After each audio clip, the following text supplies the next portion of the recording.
amanecer en la Sierra Durango traía consigo un aire cortante y seco, impregnado del olor a tierra húmeda y resina de pino.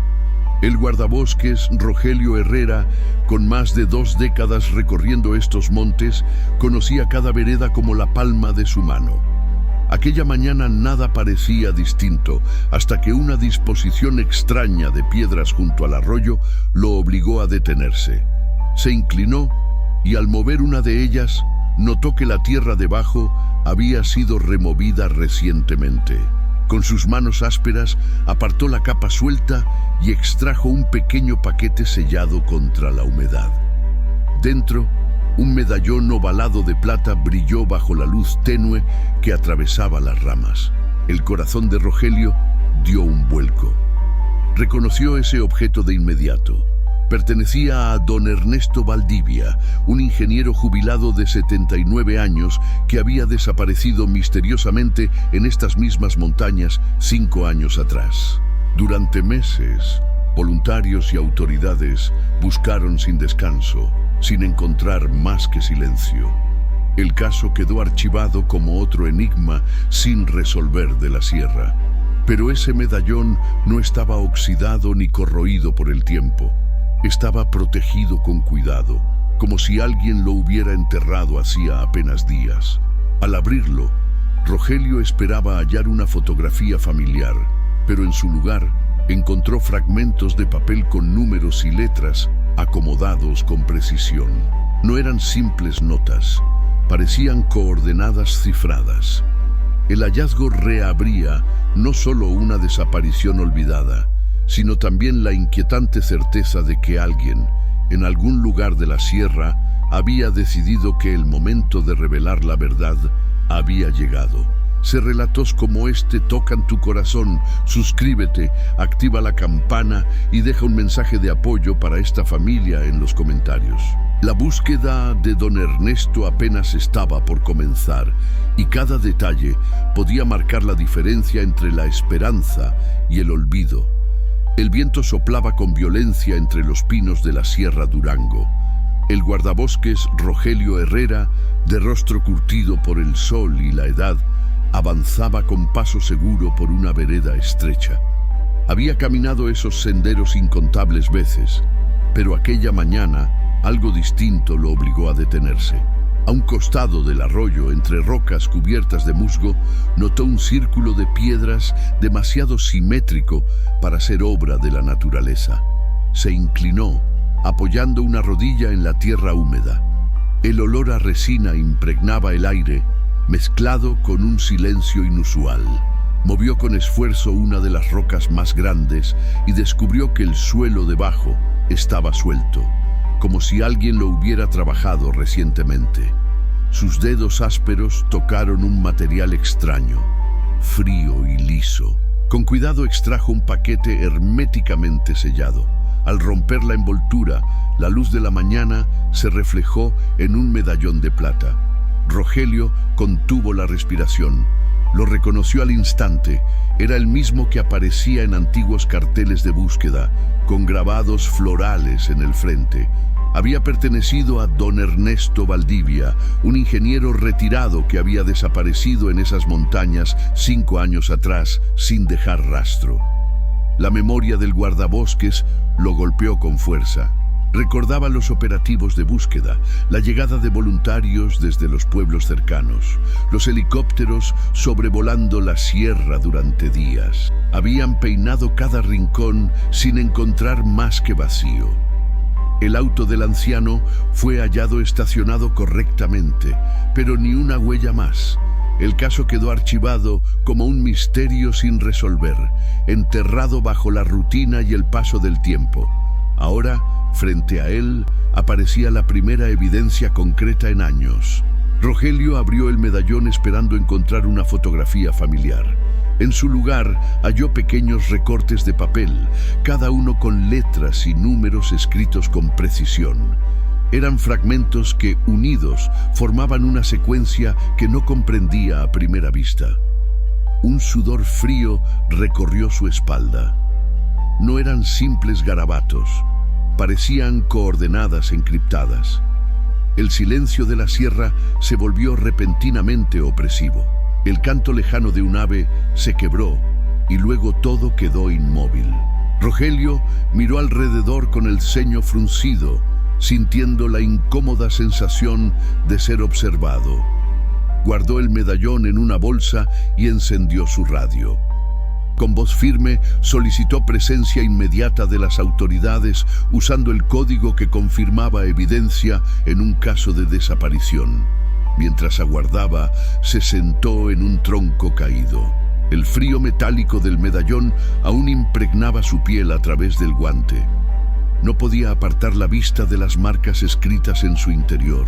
Cada número parecía un susurro que lo llamaba a seguir un camino, como si alguien hubiera decidido que después de tantos años, la verdad debía salir a la luz. A lo lejos, el rumor de un motor rompió la quietud. El apoyo estaba en camino. Rogelio sabía que acababa de abrir una puerta peligrosa y lo que aguardaba detrás podía cambiarlo todo. La sala de conferencias de la comandancia en Santa Aurora estaba abarrotada. El aire olía a café recalentado y papel húmedo, una mezcla habitual en las reuniones improvisadas. Sobre la mesa central, dentro de una bolsa de evidencia sellada, descansaba el medallón que Rogelio había encontrado. Alrededor se apiñaban agentes, peritos forenses y oficiales del servicio forestal. El sheriff Martín Castañeda, un hombre de hombros anchos y cabello gris, tomó la palabra. A las 10:42 de la mañana de ayer, el guardabosques Rogelio Herrera halló este objeto enterrado en una zona remota de la sierra. Corresponde a don Ernesto Valdivia, desaparecido hace 5 años. Un murmullo recorrió la sala. Entre los presentes estaba la detective Claudia Ramírez, recién llegada desde la capital del estado. Se inclinó hacia adelante, fijando su mirada en el medallón. ¿Por qué es tan significativo este hallazgo ahora?, preguntó con voz firme. Castañeda se aclaró la garganta, porque no hay signos de deterioro. El medallón estaba limpio, protegido, enterrado con cuidado. No lleva 5 años bajo tierra. Alguien lo colocó recientemente. El técnico forense proyectó imágenes en la pared. Dentro del medallón no había fotografías, sino fragmentos de papel con letras y números ordenados. Nuestros análisis confirman que son coordenadas geográficas, aunque están cifradas con un método básico de sustitución. Una vez decodificadas, señalan varios puntos distintos de la sierra. El proyector mostró un mapa con 6 marcas rojas dispersas en áreas de difícil acceso. Rogelio observó la pantalla con el ceño fruncido. Reconocía cada uno de esos lugares. Eran zonas prácticamente intransitables para excursionistas comunes, puntos que él mismo rara vez visitaba en sus rondas. «Esto no es obra de un casual», murmuró Rogelio con voz grave. «Quien lo hizo conoce estas montañas tan bien como yo». La detective Ramírez anotaba cada detalle en su libreta. Sus preguntas caían como golpes de martillo. ¿Quién tenía acceso a la información del caso? ¿Por qué esperar tantos años para dejar estas pistas? ¿Qué pretendía la persona que enterró el medallón? El sheriff Castañeda levantó la vista y miró a todos los presentes. Por estas razones, el caso Valdivia se reabre oficialmente. Desde hoy retomamos la investigación con todos los recursos disponibles y quiero a Herrera en el equipo. Nadie conoce la sierra mejor que él. El murmullo creció de nuevo. Rogelio asintió con seriedad. Sabía que lo que había empezado como una patrulla rutinaria ahora lo colocaba en el centro de un rompecabezas peligroso. Mientras la reunión continuaba con la asignación de equipos, la mente de Rogelio no dejaba de volver a una sola idea. Aquellas coordenadas no eran un mensaje al azar, eran un mapa trazado con un propósito específico. Y ahora, seguirlo podía ser la única forma de descubrir qué ocurrió con don Ernesto Valdivia. La detective cerró su libreta y lo miró fijamente. «Necesito que me explique todo desde el principio», dijo con un tono que no admitía evasivas. La investigación apenas comenzaba y lo que encontrarían en el primer destino podría cambiar el rumbo de todo. Quédate hasta el final, porque lo que está por revelarse en los siguientes hallazgos desafiará cada versión oficial del caso. El cielo estaba encapotado cuando Rogelio Herrera cargó el equipo en la camioneta del servicio forestal. A su lado, la detective Claudia Ramírez revisaba un mapa digital en su tableta. La primera de las coordenadas descifradas apuntaba a un lugar remoto conocido como el Cañón del Silencio, una garganta rocosa tan escarpada que pocos lugareños se atrevían a visitarla. Durante 2 horas condujeron por caminos cada vez más estrechos hasta que la brecha se volvió intransitable. Continuaron a pie, con el crujido de la grava bajo las botas y el silbido constante del viento que se colaba entre las paredes de roca. El aire olía a polvo mineral y a humedad antigua. «Aquí es», murmuró Rogelio consultando el GPS. Apenas 50 metros más al norte. Avanzaron con cautela hasta alcanzar una pequeña explanada natural. A simple vista, parecía un sitio cualquiera, pero Rogelio se detuvo en seco. Su mirada se fijó en un círculo de piedras planas perfectamente alineadas. En el centro destacaba una roca más grande con un símbolo tallado, un triángulo con una espiral en su interior. La detective Ramírez se agachó y fotografió el hallazgo. No corresponde a ninguna señal de sendero ni marca de excursionista. Esto fue colocado con intención. Con guantes de látex movió la roca central. Debajo apareció un hueco del tamaño de una caja de zapatos. Rogelio contuvo la respiración cuando extrajeron un pequeño recipiente metálico sellado. Su superficie estaba limpia, sin rastro de óxido, como si hubiera sido depositado hacía apenas semanas. Intercambiaron una mirada tensa antes de abrirlo. Dentro, envuelta en plástico protector, había una tarjeta de memoria. Ramírez la guardó de inmediato en una bolsa de evidencia. Esto necesita ir directo al laboratorio. El viento arreció de golpe, produciendo un silbido agudo que recorrió el cañón como un lamento. Rogelio se estremeció. Aquella sensación de ser observado volvió a apoderarse de él. Escudriñó los bordes de la garganta, pero solo encontró sombras alargadas proyectadas por las rocas. «Quien sea que esté detrás de esto», dijo en voz baja, «no solo quiere que encontremos las pistas, quiere que sigamos un camino diseñado por él». Ramírez asintió, ajustándose la mochila. «Y mientras más avanzamos, más dependemos de lo que esa persona decida mostrarnos». Regresaron en silencio, con la caja metálica sellada de nuevo, sintiendo que cada paso los adentraba en un juego de reglas desconocidas. El sol se ocultaba tras las crestas y el frío descendía con rapidez. Rogelio sabía que aquella tarjeta de memoria podía contener la primera respuesta real en 5 años. Sin embargo, también intuía que al abrirla, despertarían algo que había permanecido dormido demasiado tiempo. El sonido de un trueno lejano resonó sobre las montañas cuando alcanzaron la camioneta. La tormenta se acercaba y con ella las primeras revelaciones del caso Valdivia. La pequeña sala del laboratorio forense del condado olía a desinfectante y metal caliente. La especialista en informática Teresa Wong se inclinó sobre el ordenador aislado de la red mientras insertaba la tarjeta de memoria hallada en el Cañón del Silencio. Rogelio y la detective Ramírez aguardaban detrás de ella, tensos, con la respiración contenida.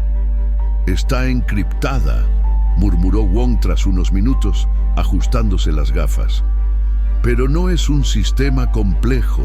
Lo raro es que usaron un método obsoleto, como si quisieran que lo descifrásemos sin demasiado esfuerzo». El cursor parpadeó en la pantalla. Con un par de comandos, el archivo se liberó. Solo había un video, 4 minutos y 27 segundos de duración, fechado el mismo día de la desaparición de don Ernesto Valdivia. La imagen temblorosa mostró primero un sendero rocoso, grabado desde la altura de alguien que caminaba con prisa. El sonido del viento y las ramas quebrándose bajo los pies llenaba la sala.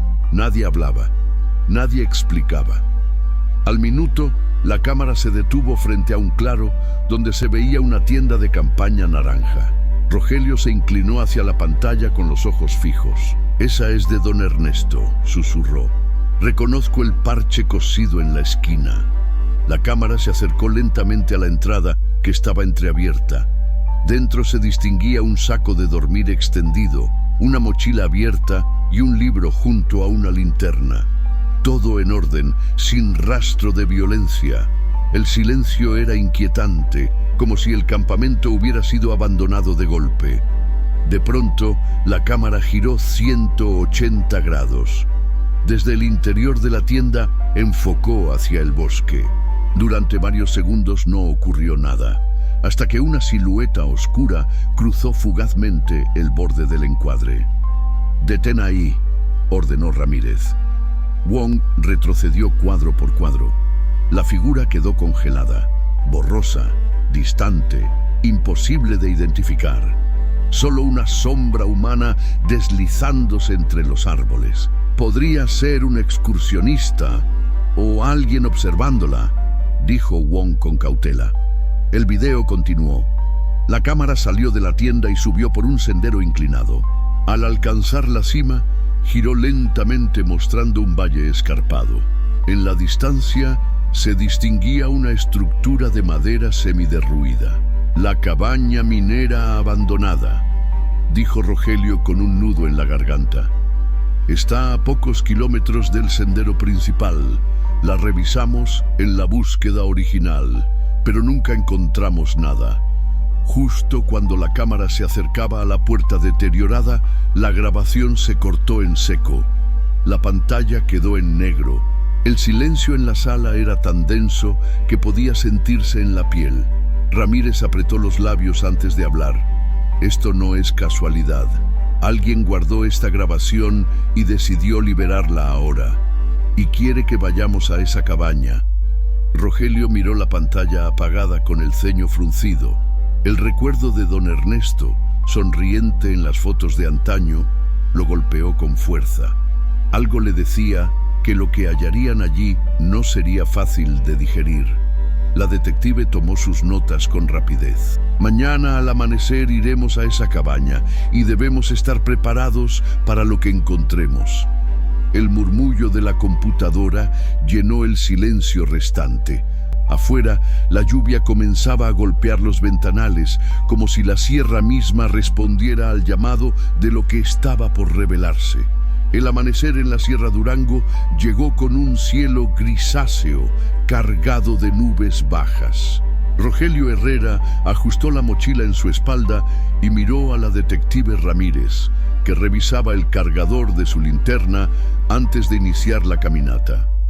A su alrededor, la montaña exhalaba un aire húmedo, impregnado de resina y tierra mojada. Tras casi una hora, avanzando por un sendero cubierto de maleza, la silueta de la cabaña apareció entre los árboles. La estructura de madera y piedra estaba en ruinas, con el techo hundido y las ventanas vacías, como ojos huecos observando en silencio. Rogelio se detuvo un instante, recordando la primera vez que la vio, 5 años atrás, durante las jornadas de búsqueda de don Ernesto. Entonces no había encontrado nada, solo polvo y silencio. Pero ahora todo era distinto.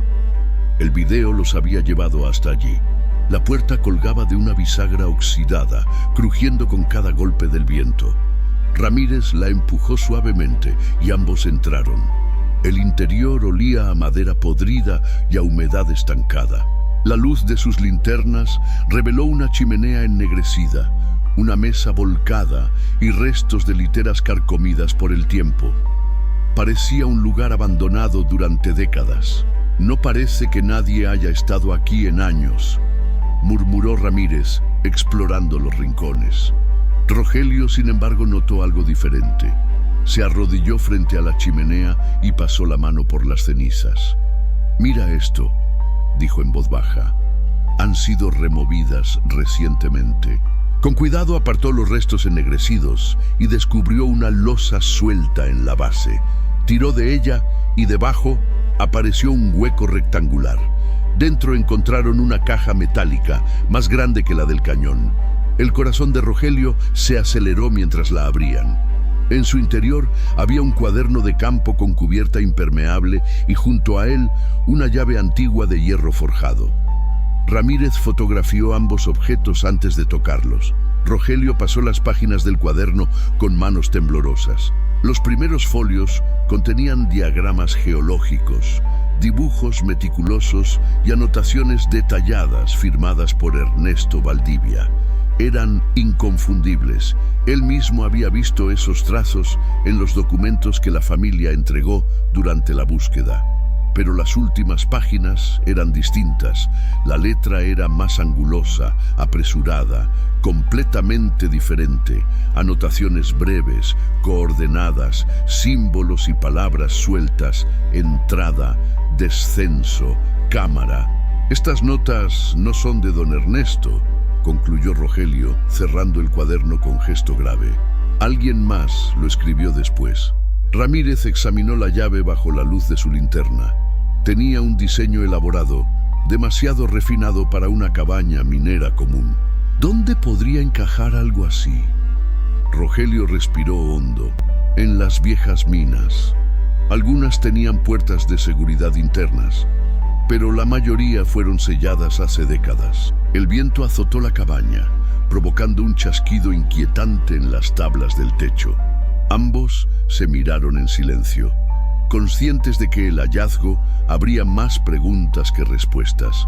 Afuera, las nubes se arremolinaban sobre las montañas. En algún punto de esa sierra, un secreto aguardaba ser descubierto y aquella llave era solo el inicio del camino. El laboratorio forense digital en Santa Aurora era pequeño, pero estaba equipado con tecnología de última generación.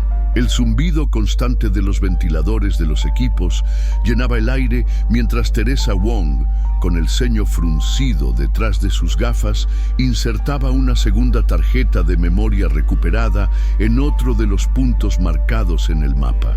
Rogelio y la detective Ramírez aguardaban en silencio, con los brazos cruzados y la tensión evidente en sus rostros. Tras varios minutos, Wong levantó la vista. La encriptación es idéntica a la primera. Ya sé cómo manejarla. En la pantalla se desplegaron 6 imágenes de alta resolución. La primera mostraba una entrada estrecha, casi oculta por la vegetación, con piedras apiladas a modo de camuflaje. Rogelio sintió un escalofrío. Eso está en el sector norte, cerca de los barrancos de San Miguel. La segunda fotografía revelaba un túnel reforzado con vigas de madera sorprendentemente intactas pese al abandono. La tercera mostraba una bifurcación marcada con tiza fosforescente, una señal reciente que brillaba débilmente bajo la luz ultravioleta. La cuarta captaba una cámara amplia con herramientas oxidadas, restos de una explotación minera antigua. La quinta imagen era diferente. En una pared rocosa se apreciaban vetas minerales que destellaban bajo una linterna, como si alguien hubiera querido destacar ese detalle específico. Pero la sexta fotografía fue la que heló la sangre de todos en la sala. Mostraba una cavidad natural convertida en refugio improvisado. En el suelo, una manta térmica extendida, varias botellas de agua alineadas y una lámpara de campaña apagada. Lo más perturbador era la pared del fondo.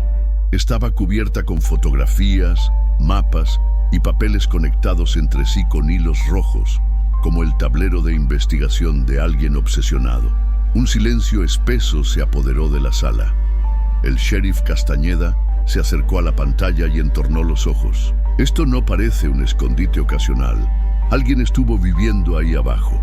Ramírez tomó nota frenéticamente. ¿Reconoces esa mina? Rogelio asintió lentamente. Creo que es la mina de la Esperanza, abandonada en los años 40. Según los registros, Todas sus entradas fueron selladas en los 80 tras varios accidentes. El geólogo del condado, Dr. Esteban Méndez, fue convocado para examinar las notas del cuaderno hallado en la cabaña. Revisó las últimas páginas con gesto concentrado. Estas coordenadas concuerdan con la zona de la Esperanza, y estas anotaciones hablan de un pasaje oculto y de una cámara central que no aparece en ningún plano oficial. Ramírez levantó la llave de hierro encontrada en la cabaña. Podría corresponder a alguna puerta de seguridad interna. Méndez asintió. No era raro que las minas antiguas tuvieran compuertas de emergencia para contener inundaciones o proteger explosivos. El sheriff golpeó suavemente la mesa con la palma.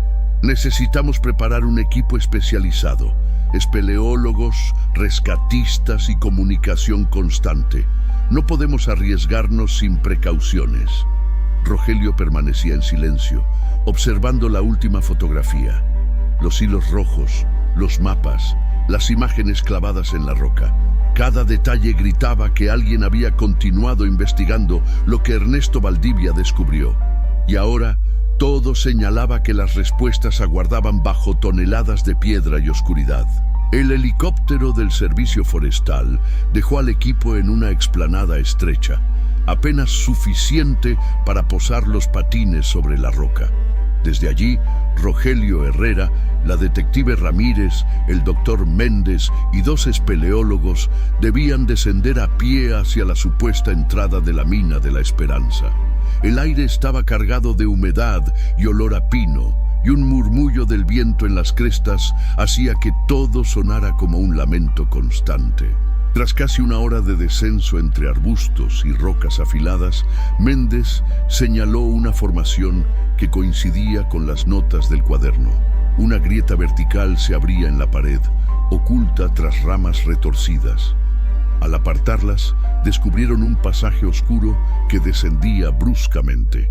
«Esto no aparece en ningún registro», dijo Méndez, con asombro en la voz. Colocaron las cuerdas, encendieron las lámparas frontales y comenzaron a descender.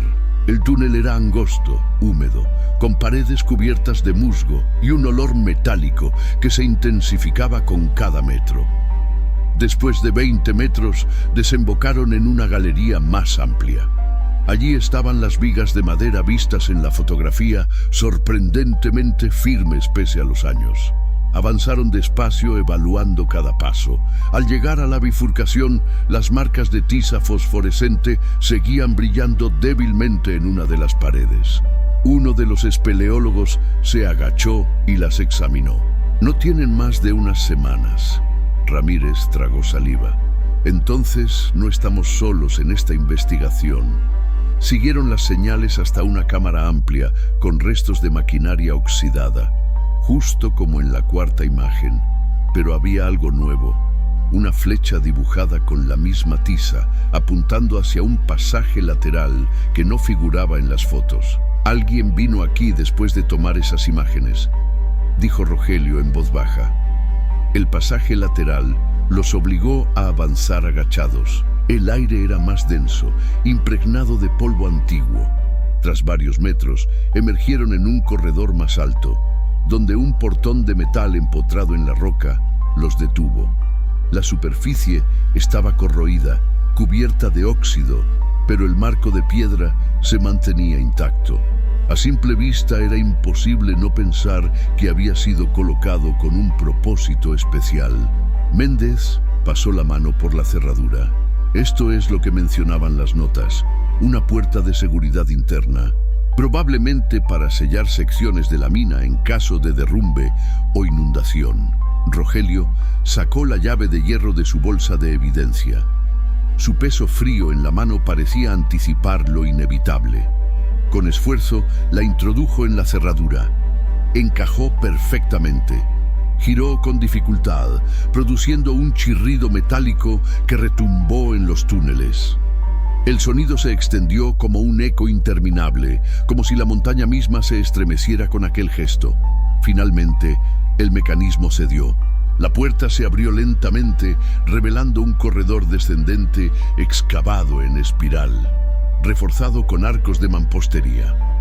El aire que emergía era más frío y húmedo, con un olor terroso que sugería profundidad. Rogelio levantó la linterna, iluminando los primeros metros. «Más allá de aquí», murmuró, «ya no se trata solo de un hallazgo arqueológico. Estamos entrando en un terreno donde alguien no quería que entráramos». El silencio posterior fue absoluto. Solo el goteo lejano del agua marcaba el ritmo de la respiración contenida de todos. El corredor en espiral descendía más de lo que esperaban. Cada paso resonaba hueco bajo sus botas, acompañado del goteo constante que caía desde grietas invisibles. El aire se volvió más frío y húmedo, con un olor acre a roca mojada que les irritaba la garganta. Rogelio sentía cómo el silencio lo envolvía, solo roto por la respiración agitada del grupo y el roce metálico de los mosquetones contra la roca. Tras varios minutos de bajada, el pasillo se abrió a una cámara amplia, sorprendentemente bien conservada. Las linternas iluminaron paredes lisas, reforzadas con arcos de mampostería, un trabajo mucho más elaborado que las galerías mineras comunes. Era evidente que esa sección había sido construida con otro propósito. En el centro encontraron lo que la sexta fotografía insinuaba, un refugio improvisado. Sin embargo, estaba vacío. La manta térmica, las botellas de agua y el tablero de papeles que habían visto en las imágenes ya no estaban. En su lugar, quedaban marcas en la roca, pequeños agujeros donde antes habían estado clavados documentos y fotografías. Ramírez recorrió el espacio con la luz, su voz firme pero contenida. Alguien vino después y limpió todo. Rogelio examinó el suelo. Había huellas frescas sobre el polvo antiguo, apenas visibles, pero suficientes para confirmar que no estaban siguiendo solo rastros del pasado. «No se llevaron todo», dijo de pronto, señalando una pequeña hendidura en la pared. Se inclinó y con cuidado extrajo un sobre de plástico sellado. Dentro había una fotografía y una nota manuscrita. La imagen mostraba a don Ernesto Valdivia, sonriente, de pie junto a un hombre de mediana edad con barba canosa. Ambos estaban frente a lo que parecía la misma entrada que acababan de atravesar. Ramírez frunció el ceño. «¿Quién es él?», Rogelio palideció. «Se parece a profesor Landa, su antiguo supervisor en la Universidad de Durango. Vino unos días a ayudar en la búsqueda, pero luego regresó a su cátedra diciendo que no podía ausentarse más». La detective abrió la nota con cuidado. La caligrafía era angulosa y apresurada, la misma que habían visto en las últimas páginas del cuaderno. Decía: «Si estás leyendo esto, Herrera, seguiste el camino que tracé. La verdad sobre Valdivia no puede permanecer enterrada. Busca la cámara central. Allí estuvo siempre, oculta a plena vista. Te espero donde todo comenzó. CL». El silencio se hizo más pesado. Las siglas coincidían con las iniciales de Cristóbal Landa, confirmando lo que Rogelio temía. Méndez rompió la tensión al señalar un rincón de la cámara. «Aquí hay otro pasaje, parcialmente cubierto por formaciones de cuarzo». Al retirar las piedras, apareció un corredor estrecho que continuaba en dirección descendente. El reflejo multicolor de los cristales en las paredes proyectaba destellos que daban a la escena un aire casi irreal. Rogelio sostuvo la fotografía con firmeza. Ver a Ernesto de pie junto a Landa, aparentemente en calma, desafiaba todo lo que habían creído. ¿Estaba allí por voluntad propia o lo obligaron?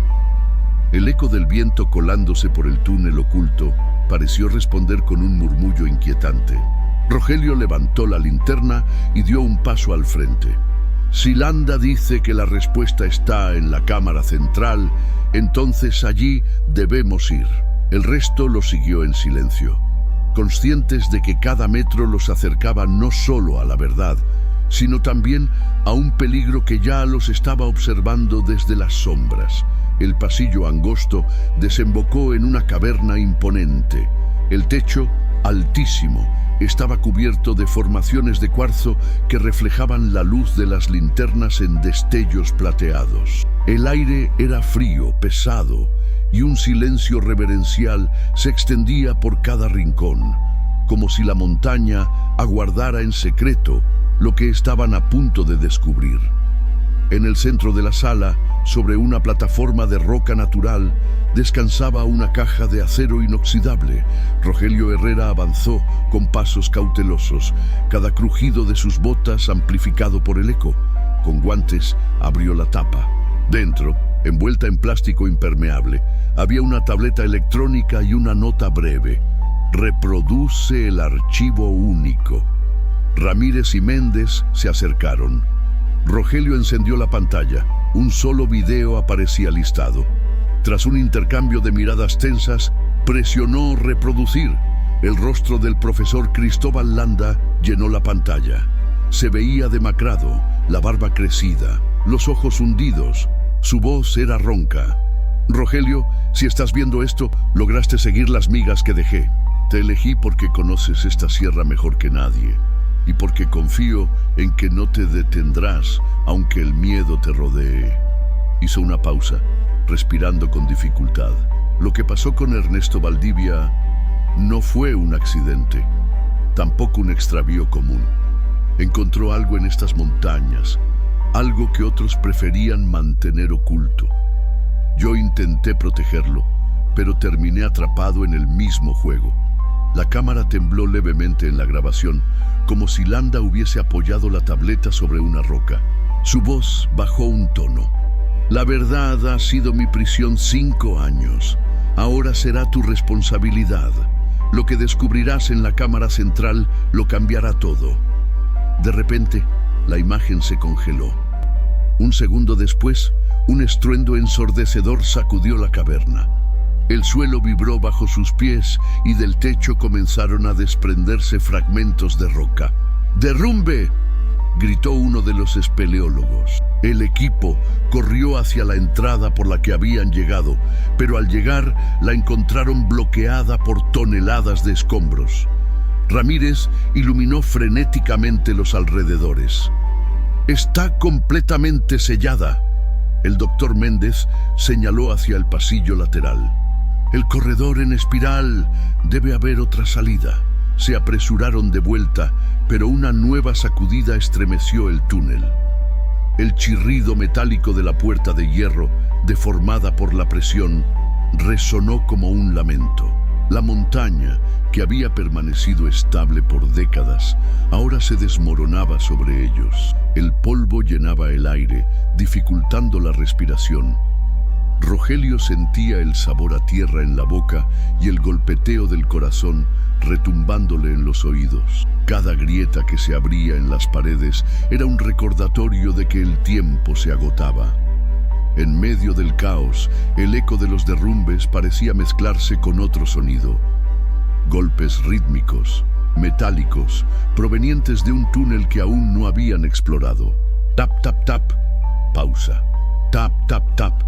Ramírez se detuvo un instante jadeante. ¿Escucharon eso? Rogelio asintió con el rostro cubierto de polvo. Alguien estaba allí abajo, marcando su presencia en la oscuridad. Y si era lo que temía, tal vez aún quedaba una posibilidad de encontrar con vida al hombre que todos habían dado por perdido. Con el aire denso y el peligro creciendo a cada segundo, el grupo se preparó para seguir aquel sonido. El golpeteo metálico continuaba, rítmico, insistente. Tap, tap, tap. Rogelio Herrera apretó la linterna contra el pecho y avanzó por el túnel más estrecho, seguido de la detective Ramírez, el doctor Méndez y los 2 espeleólogos. El aire era más fresco, señal de que aquel pasaje conducía a otra cámara conectada con la superficie. Tras varios metros de penumbra, la luz reveló una figura sentada sobre una roca. El hombre sostenía una pequeña piqueta con la que golpeaba la pared, dejando que el eco guiara a cualquiera que pudiera escucharlo. Cuando levantó la vista, su rostro demacrado confirmó lo impensable. El profesor Cristóbal Landa estaba vivo. «Rogelio Herrera», dijo con voz ronca, «sabía que serías tú». Rogelio se mantuvo en guardia, observando la barba descuidada y la ropa raída del académico. Landa, tienes mucho que explicar. ¿Dónde está Ernesto Valdivia? El profesor dejó la piqueta a un lado. No fui yo quien provocó los derrumbes. Alguien más quiere asegurarse de que todo quede enterrado, igual que hace 5 años. Ramírez se adelantó con la mirada fija en él. Explíquese, ¿qué ocurrió en realidad con Valdivia? Landa respiró hondo, como reuniendo fuerzas. Ernesto era más tenaz de lo que muchos pensaban. No vino aquí solo por un estudio geológico. Había encontrado registros antiguos de excavaciones no autorizadas. Pensaba que era minería ilegal, pero lo que descubrió fue distinto. Una instalación oculta bajo la montaña. Méndez frunció el ceño. ¿Una instalación? ¿De qué tipo? De investigación, respondió Landa. Experimentos que nunca debieron realizarse. Cuando Ernesto llegó demasiado cerca, desapareció. Oficialmente dijeron que se lo tragó la sierra. En realidad, fue aislado. El silencio se hizo denso. Rogelio sintió un nudo en el estómago. ¿Está diciendo que Ernesto fue retenido a la fuerza? Landa asintió lentamente. Vi cosas que no puedo borrar de mi memoria. Intenté intervenir, pero yo mismo quedé atrapado en su juego. Los últimos 5 años los he pasado reuniendo pruebas y buscando la manera de sacar la verdad a la luz. Ramírez sostuvo su mirada con firmeza. ¿Y por qué ahora? El profesor sacó de su chaqueta un paquete arrugado. Dentro había copias de documentos y fotografías. Porque hace unas semanas recibí un aviso anónimo. Decía que aún hay rastros de Ernesto en la llamada Cámara Central. Alguien desde dentro quiere que lo encontremos. Antes de que pudieran hacer más preguntas, un estruendo lejano recorrió la galería. La montaña seguía cediendo. Landa se puso en pie, apoyándose en la pared. Debemos salir antes de que todo colapse. Pero hay algo que no puedo ocultar más. Ernesto no murió el día de su desaparición. Vivió lo suficiente para dejar señales y quizá alguien lo mantuvo con vida más tiempo del que creemos. El grupo se miró en silencio. El eco de las piedras cayendo se mezclaba con el peso de aquella revelación. Rogelio apretó los labios, comprendiendo que lo hallado era apenas una pieza de un rompecabezas mucho mayor. Alguien había manipulado la investigación, había movido cada ficha y ahora todo apuntaba a un secreto enterrado en lo profundo de la sierra. Mientras avanzaban hacia la salida secundaria, el aire fresco les confirmó que la superficie estaba cerca. Pero Rogelio lo sabía. Lo que había comenzado como la búsqueda de un anciano desaparecido se había convertido en una red de silencios y poder que aún los vigilaba. Y la promesa de descubrir lo que realmente le sucedió a Ernesto Valdivia era ahora más peligrosa que nunca.